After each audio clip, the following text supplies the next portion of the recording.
What's up, everybody? Welcome back into the Lettermen Lounge. Matt Parker in the lounge as a under the weather man, but still good enough, still spry enough to bring you the latest on the Ohio State recruiting trail. I'm Spencer Holbrook. Um, Matt, I hope you are feeling better. I hope you get to feeling better, and let's talk some recruiting. Hey, thanks, buddy. It's life's all about how you handle adversity, right? That's what it's all about. So we got the bag of Hall's cough drops over here and more NyQuil than God could ever give me. So we'll power through. But Hey, man, handling adversity is the name of the episode. Okay, that's true. uh, True. the Buckeyes. Man, going through some adversity on the field, losing to Michigan last week. A lot of Ohio State targets watching Ohio State lose to Michigan. Never a great thing. Then you couple that with what transpired on Wednesday night and the transaction that did happen on Wednesday night, as we can call it, I guess, or lack thereof. And then on the offensive side of the ball, the news that seems to be starting to come to fruition. Like, it's just not a great week for Ohio State. It's almost a dark week for Ohio State. So let's just dive right into it. The aftermath of the Michigan game, dust starting to settle, but then the dust was kicked back up on Wednesday night when five-star defensive lineman Justin Scott from Chicago, a Midwest guy, Midwest kid, decommits from the Buckeyes after surprising everyone and committing to Ohio State. Was one of the biggest recruiting bombs of the entire cycle when Justin Scott surprisingly committed to Ohio State. Doesn't even decommit from Ohio State, just outright flips to Miami. Everyone by now has seen the recruiting edit, the commitment flip edit from Hayes Fawcett with the cash floating around him and the pile of money next to him, with the ACC championship trophy that Miami has never won next to him, with the national championship trophy Miami has never won, the Big Nerick Trophy Award that I don't know if Miami's ever won. A lot going on in that graphic, but it kind of paints the picture of just how this happened. And I'm going to open it up to you, Matt, but I'm going to lead off by saying I do not think that this is something that Ohio State fans should say, how could we possibly lose this commit? Is Larry Johnson losing it? Fire everybody. Like, no, this is not that. And I think that's the crux of what we're going to get at here. I think part of the reason why Ohio State fans feel that way is because Ohio State lost to Michigan for the third Mm-hmm. year in a row. And it's like when that happens, anything else that happens after that that is also negative is like a million times worse. Like that's how I feel like with some things. Sometimes you'll have a major thing not go the way you want it to, and then everything else kind of like just percolates and stacks up. But I mean, to the fan base's credit, like to Buckeye Nation's credit, like losing a 5-star defensive tackle in a year where that defensive line there's mass exodus potentially happening in that defensive line room. And when you lose a 5-star prospect, no matter how you lose him, whether that's citing relationships with the coaching staff, or you read between the tea leaves and look at that graphic and just be like, I mean, Miami is a pretty wealthy place, but as you've been to Miami before, right? Oh, Not yet, but I oh, might go there at the end of this month. that is true. Uh, I took a trip. This we're already off the rails here, but I took a trip to Miami, and it's a very nice place. So, like, maybe that's what it's alluding to. Probably not. But my point here is there's definitely reason to be upset anytime a 5-star, especially defensive prospect, because Ohio State seemingly has a little more difficulty recruiting defense in the last few years than it does offensive players. Uh, and losing Scott hurts, like it does, and fans should be upset about that. However, the reason why they should be upset it doesn't have anything to do with Larry Johnson, because when you go back and you look at some of the quotes that Justin Scott had when he announced his commitment on July 2nd, it was all about LJ's plan for me. He said that if I'm not out of here in 3 years, that he failed, and like all this stuff that like we know to hear anytime Larry Johnson gets a kid on campus. Justin Scott's mom like really loved Ryan Day, really loved all of the things about the Ohio State program. And then like I don't know, it's just a weird recruitment because like you go back and you look at some like this entire recruitment. Like he took one visit to Georgia, said he was ready to commit to Georgia. Then he took a visit to Notre Dame and like was going to commit to Notre Dame in January. And then took his official visit to Michigan like 2 weeks before he went to Ohio State. It was ready to be a Wolverine and then goes to Ohio State and commits to Ohio State a couple weeks after that. So it's a very wonky recruitment, I think is the way to look at it. And make no mistake, like Justin Scott is a very talented prospect. Like he's the number 2 defensive lineman and the number 10 overall prospect in the country by On3 for a reason. But when you just take a step back and look at the totality of what this recruitment has been like and how it has gone, it's very interesting to me. So that's kind Yeah. of how I look at it. Yeah. And like Ohio State landed the commitment from Justin Scott. And I'm going to be careful with how I phrase this because like we don't have the biggest microphones, but we do have microphones here. Like Yeah. Ohio State landed this commitment with the help of an NIL operation. Like the Buckeyes did it and got the commitment in the first place because their NIL is in a good place. Yep. But the Buckeyes are not going to get in the business of making defensive freshmen or freshmen of any sort for that matter. And this applies to defensive back recruitments from the South as well. They're not going to get in the business of making freshmen who have never stepped foot on campus yet the highest paid players on the roster. They will never do that. And if you want to get mad about that, you're probably going to have to go be a fan of a program that will. Because Ohio State is much more likely to throw its NIL apparatus behind the 85 than it is behind the potential guys who could be on the 85. Right. And I think that's as far as this has to go. Like we don't have to sit here for 45 minutes and talk about what went wrong with Justin Scott. No, it's pretty And, simple. Like yeah, like I'm not saying that like either one of us is rambling here, but like it's not that deep, guys. Like no. So, But that to say, like again, just to recap, it's not that deep, but the loss does hurt, obviously. yes, for sure. And so now, excuse me, now Ohio State is in like such an interesting position because defensive line is the one position that like you would think Ohio State can recruit pretty flawlessly, just because of Larry Johnson being there, the legacy of Ohio State defensive linemen, even before Larry Johnson was the defensive line coach at Ohio State. Like Ohio State has always had a pretty rich tradition of defensive linemen. And for the last, I mean, ever since that 2021 cycle where JT Tuimoloau and Jack Sawyer and Tyleek Williams and just so many other guys like really panned out in that 21 class. Ever since then, it's been like okay, here we go. Let's see what happens. And here we are again in the 2024 cycle with the early signing period. As we record this, it's 20 days away, which like, first of all, is nuts because that's not a lot of time. And it's not a lot of time for Ohio State to figure things out. Ohio State wants 4 or 5 defensive linemen. It has 2 right now with 5-star Buford, Georgia edge. It just got changed in the On3 database, by the way, from defensive lineman to edge rusher, which that does matter. For because it's all about a projection, which is why it matters. And so Edric Houston, the edge rusher, get it?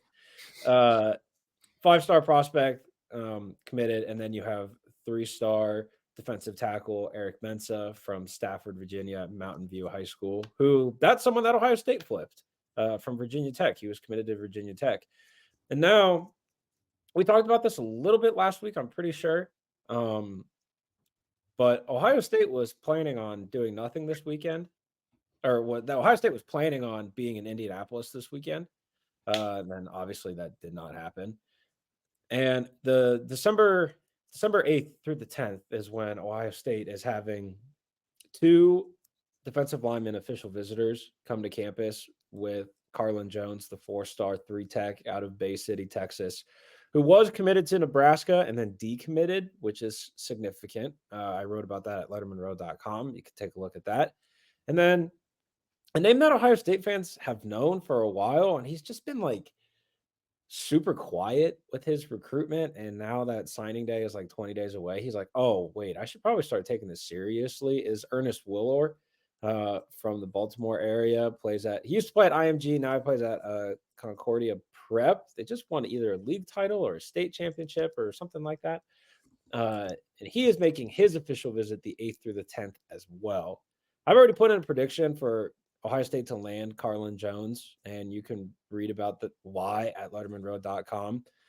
The biggest thing, though, with that prediction is just the timing of how that recruitment has gone.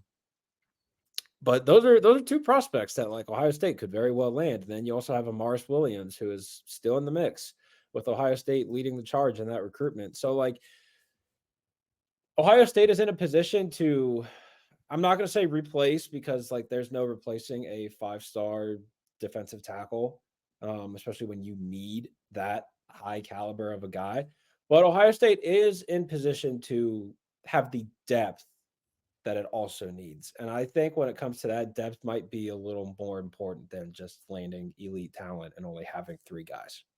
Yeah, we also have to mention Morris Williams as part of the potential equation. You can't just skip over this conversation without talking about guys from last cycle, like Will Smith, who could take a jump in the offseason, who was hurt most of the year. Like, there are guys on this roster that can step up. It's not like Justin Scott was going to make or break this program. He was going to step in and more than likely be a day one contributor, because I think he's that kind of talent. But go to Miami, that's fine. I mean, and with your point about those 23 guys, like you have Jason Moore, who was a top 50 player but was hurt for most of the year. Caden McDonald earned snaps, and I don't think he was the highest ranked player. So like, it's always interesting to see how these guys, where they are ranked versus how they develop. Like Caden McDonald got some pretty good minutes in the middle part of the season at defensive tackle. So it's all about just getting to campus, getting the kids signed, obviously. And I don't know, man. These next 20 days are going to fly by. That's for sure. Yeah, Ohio State loses Justin Scott's going to try to replace him with a couple of other talented players. We'll see what happens. My money is on Larry Johnson being able to do that. I know now Ohio State's money is elsewhere, because Justin Scott is now getting money and going to Miami. We don't – and the thing about it is, like, recruitments, a lot of times you kind of like tiptoe around those kind of things. No, when the money's in the graphic, man, like, it is what it is. Yeah, so that's pretty talented. Speaking of money, if you'd like to spend your money on tickets to go to anything Ohio State or any concerts, Blue Jackets, if you want to put yourself through the torture of going to watch the Blue Jackets, go to the Game Time app. GameTime.co is the place to go. You get your $20 off when you use the promo code Buckeyes. Use $20 off when you use the promo code Buckeyes on your first purchase on the Game Time app. Of course, terms apply, but they also do this thing, Matt. You know about it. You love it.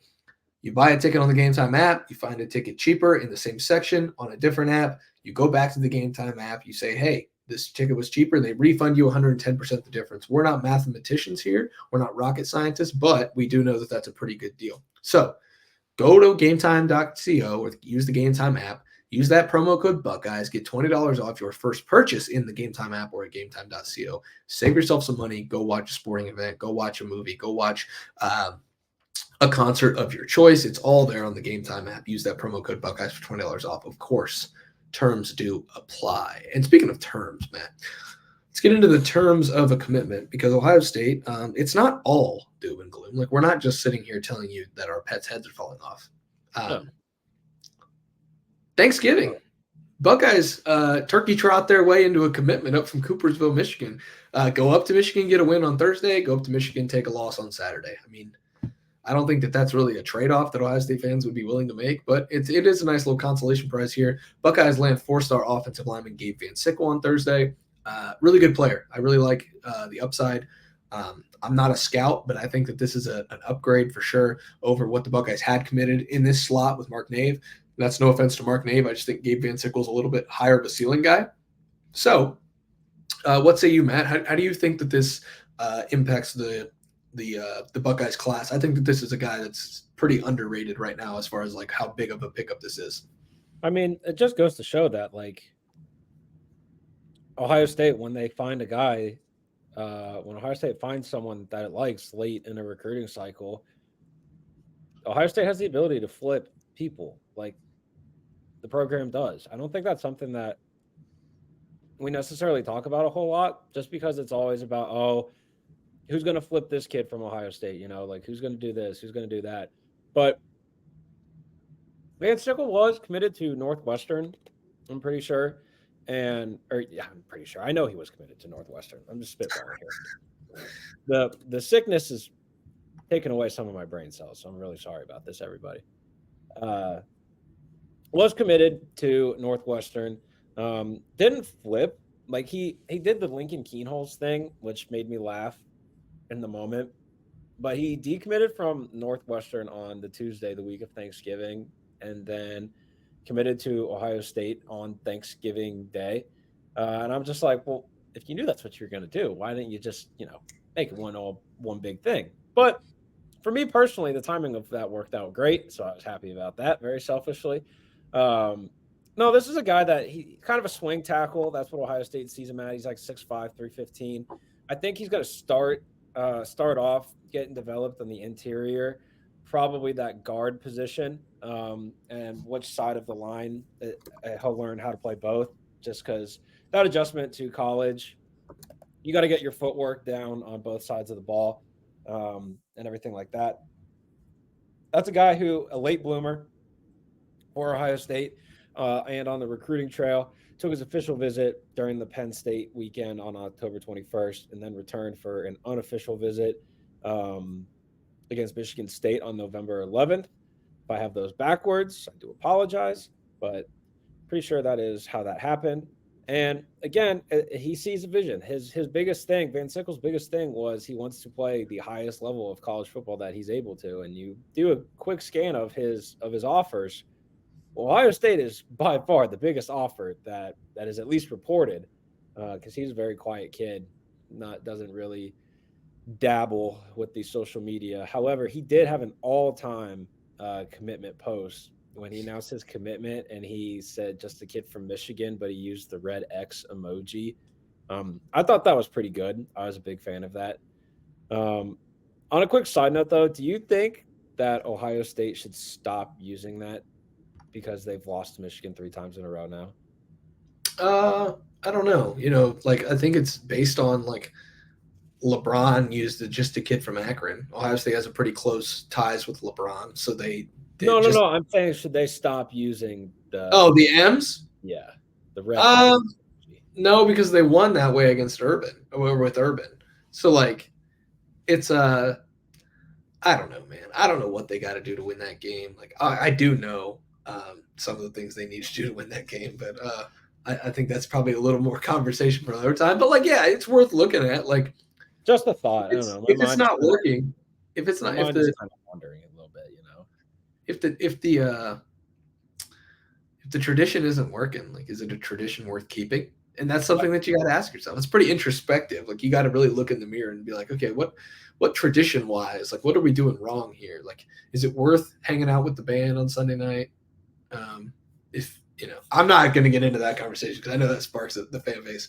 But I'm just saying, commit to the bit, because like there is a historical marker on the side door of the Woody Hayes Athletic Center. There were more than a few words in there that had the letter M that were not blocked out. And I'm just like, well, if you're going to do it, you got to do it all the way, man. Like, they blocked out Michigan Ave, which is a street sign on Ohio State's campus. So I don't know. I digress. That's just a random tangent. Anyway, to put a pin in the Gabe VanSickle comments, Ohio State found its replacement for Mark Nave. They like both. I mean, obviously like both, but you have to keep landing really, really good talent. And that's what they did. They think that's what they got with Gabe VanSickle. I like Gabe VanSickle. He's 6'5", 315, like you said. Donovan Jackson, 6'4", 310, 315. If you want like a a little bit of a body type. I'm not saying that he's Donovan Jackson. Donovan Jackson was a top 10 overall player in the country, number one offensive lineman in the country for his recruiting class. Like, this is not apples to apples, but like body type wise, and we talked about if Donovan could play tackle this year, and instead he stayed at guard. Like, he's kind of a swing player in a way because Ohio State almost made him a swing player. I think Gabe VanSickle can be that, like a swing guy. I wanted to say like a George Fitzpatrick because they're both 6'5", but Fitzpatrick's a little bit skinnier. Skinnier built, like 280 to 300. He's definitely put on closer to that 300 range, but came to Ohio State at 280. So like, I think Gabe VanSickle is going to be one of those guys that you can watch, and he's probably going to end up being like a player that could definitely make an impact. But I'm just a big fan of like going out and finding guys that you think can be like a developmental centerpiece of the offensive line in a couple years. Like, it's worked for Ohio State really well. Like, Ohio State has never been the offensive line, Matt, that has to go out and like find a bunch of 5-stars to put together an offensive line. Like, they've never been that program that has to go find the 5-stars, but they will, but they don't have to. And so like, I like this a lot. Like, get Justin Fry, like his kind of guy, and OKG, our kind of guy, put him in the program, and in year 2 or year 3, you're gonna see that pay off with a guy like Gabe VanSickle, especially because like the experts at On3, the experts at other recruiting sites, especially On3 and the folks at 24/7 are starting to catch on that he's a good player. ESPN still has him as a 78 overall grade. Like, that's just not the case. On3 has him as the 90, the number 253 overall player. 24/7 has him as an 89, not in the top 247, but he's the number 10 player in Michigan, the number 22 interior offensive lineman. Like, the folks who know what they're talking about like him. And so I think that this is a really good get for Ohio State, and putting a pin in it. Like, I think that it's a good get for Ohio State, but they can't be done on the offensive line trail because that is too important. Like, I don't think it's going to happen. We're in wait and see mode. I'm in I'll believe it when I see mode.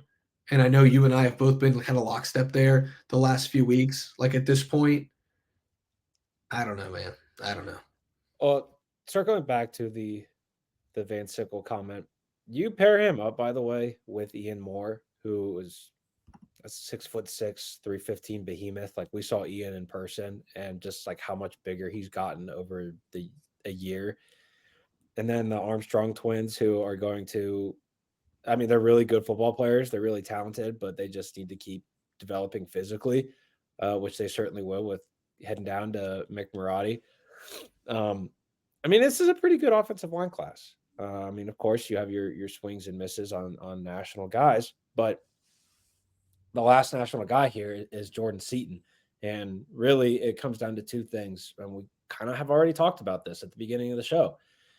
Are you willing to, use your NIL efforts for someone that has never played college football before?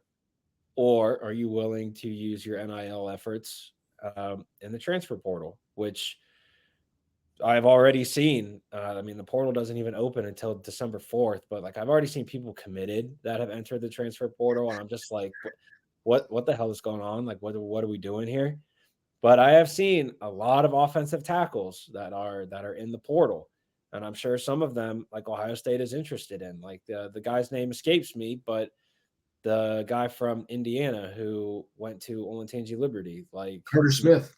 Yeah, like, I'm sure that's a guy that Ohio State is going to look at. So really and truly, it comes down to how, because like, I'm not going to beat around the bush. Like, you're going to have to use your NIL efforts to get offensive tackles anymore. That's just the way it is. And like, that's how it's going to be, unless guardrails come up for that. But, we'll see about that. As far as a visit goes for Jordan Seaton, I mean, Ohio State only has 3 more weekends for when it can have visits. It can have this weekend, the 1st through the 3rd, the 8th through the 10th, and then I believe it's the 15th through the 17th. Is that correct? That third weekend in December? Yeah. 8th through the 10th would be the ideal one, because Ohio State already has 2 defensive linemen visiting that weekend. Still trying to confirm if the 4-star safety and Minnesota commit Coy Perrick is taking his official visit to Ohio State that weekend as well. I do believe he is, but I will get that 100% confirmed ASAP. And so if you already have 3 official visitors on campus, you might as well add a 4th. And especially since the 3 others are defensive guys, that allows the entire Ohio State offensive staff to be around Jordan Seaton. Will that happen? I mean, we'll see. I have serious doubts that it won't happen. I think I've made that clear and on this specific program, as some folks say. But that's a guy Ohio State desperately needs, and I just don't see a world where the Buckeyes pull it off, unfortunately. The problem for me, Matt, you can barely get the kid on campus. And getting him on campus does not mean he's just going to commit. Right. So if you're having a hard time getting him on campus, how hard do you think it's going to be to land a commitment and a signature? Yeah. So, like, even if he comes to campus and visits Ohio State, I just don't see it. And like the thing is, if he comes on campus, like he's a very impressionable kid. And so like if he gets to campus, you're gonna read things that, oh, I loved it, relationships are great, like, they do this different than everyone else. And it's gonna be this copy cut paste as it was for Colorado, Tennessee, Alabama, Oregon, all the places that he has been. And I don't know. I will tell you this. Look, man, Justin Fry makes $1 million a year. There's no reason for either one of us to carry water for Justin Fry. I've talked to Justin before. I think he's doing a good job with this offensive line, but we have no reason to sit here on November 30th and carry the water for him. But I will say this. He's doing everything he possibly can right now to get Jordan Seaton on campus. If Jordan Seaton does not visit Ohio State and does not commit to Ohio State, it is not for lack of doing everything in Ohio State's power to get him on campus and to get him to commit to Ohio State. Right. So, and it's not just it's not just Justin Fry. I mean, it's Ryan Day, it's Brian Hartline, even Tony Alford is involved in this recruitment to an extent. Mark Pantoni obviously is super involved. I mean, like the whole building is working at this, and you can't fire everybody. So like, I don't think anyone that we just named off is, on any kind of hot seat because of this recruitment to begin with. So I don't know, man. These next like 3 weeks are going to be very interesting. Is how I feel. The problem is I just know that if Jordan Seaton doesn't visit Ohio State and ends up going elsewhere, whether it's Colorado or Tennessee, look, Ohio State shouldn't have to recruit against those teams. And they are right now, but they really shouldn't have to. Like, Ohio State's better than Tennessee. Ohio State is 1,000% better than freaking Colorado. But I'm just prepping people, like, if this doesn't go in Ohio State's direction, it is not something where you can just point the finger at Justin Fry and be like, Fry's got to go, man. Like, this is not good. Like, they're doing – again, I have no reason to pump this up and shoot, fireworks up in the air for these coaches, but like they're doing what they can for this recruitment, and it might not be enough. Like Larry Johnson deserves a lot of blame for the last few years in the way defensive line recruiting is going. He does not deserve the blame for the way the Justin Scott recruitment turned. And so like, it's one of these things, man. And college football recruiting is going to continue to get even weirder and weirder and weirder, and this is just where we're at right now. So Jordan Seaton, I'm pessimistic. I believe you are as well. If you have any final thoughts on Seaton before we get out of here.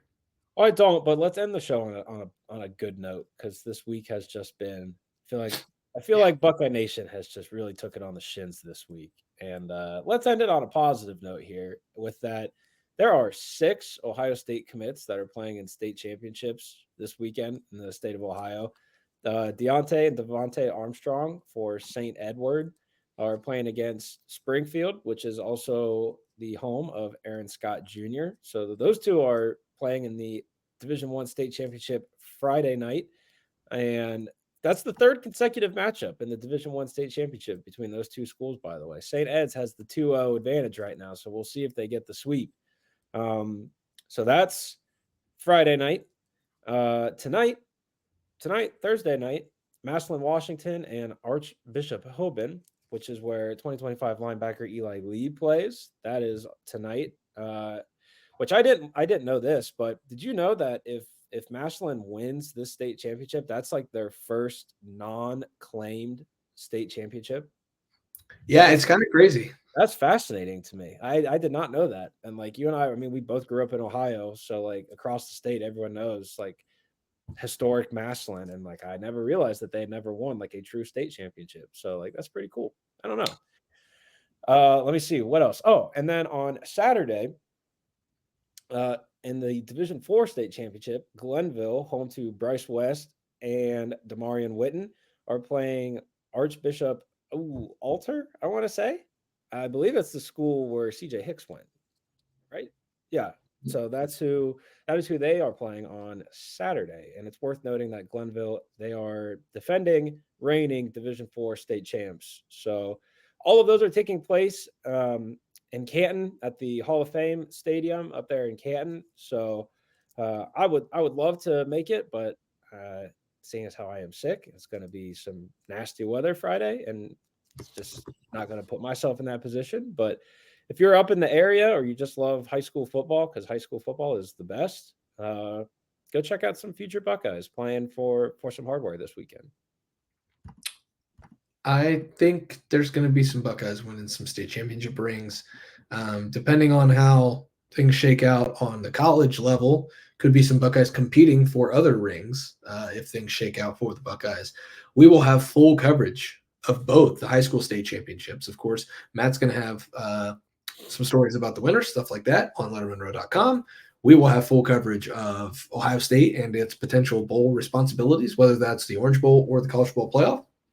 You can catch that all at lettermenrow.com. You can right now go to lettermenrow.com, get the full plethora of coverage, $1 for 2 months if you use the code OSU1, a special offer to YouTube people only. That's right, I'll flash it up there again. The special offer, $1 for 2 months when you use the code OSU1. Where Matt and I's content resides, where Tim May's content, the 40-year vet, he's over there at lettermenrow.com. Alex Gleitman helping Matt out on the recruiting side, doing a great job. And then Andy Backstrom over there with me on the team side, covering the Buckeyes, every angle of the Buckeyes. We do it 365 days a year at lettermenrow.com. Thanks for watching the latest Letterman Lounge. Thanks for listening. We'll see you guys back in the lounge next week. We continue to break down the Buckeyes sprint to National Signing Day.